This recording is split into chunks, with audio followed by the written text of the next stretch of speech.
Welcome to another Maintenance Monday with me, James, and my 1983 Alfa Romeo. We're going to look at spark plugs in this one. I'm going to pop a spark plug out and talk about what sort of insight you can glean from what the spark plug is doing. First, we pop a debonet.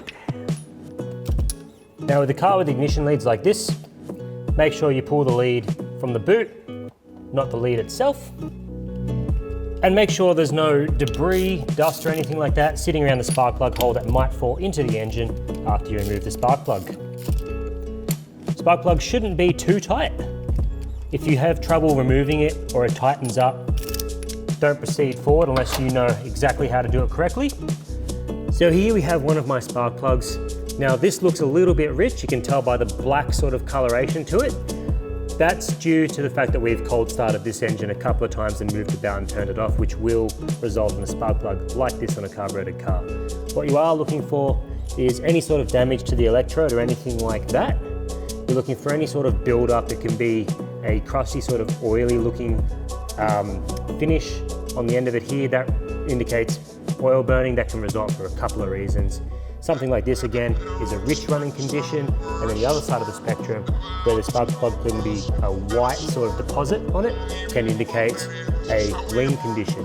Both of these things can be caused by a multitude of factors. Now I know I only replaced these spark plugs a week ago. I know the engine's running properly and all the mixtures are correct on this vehicle. Again, this is caused due to our cold starting constantly. However, the spark plug itself is in very good condition, and I know if I take the car for a short drive and pull these out, the colour will be exactly what you want to see. Now something that's worth checking when you replace your spark plugs with in your vehicle is the gap. I've used NGK here, and NGK spark plugs do come pre-gapped, which is another big reason I like using them.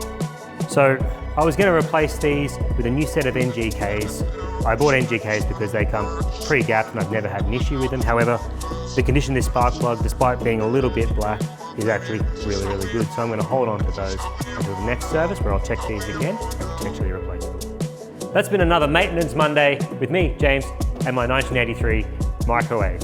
Join us next time for another.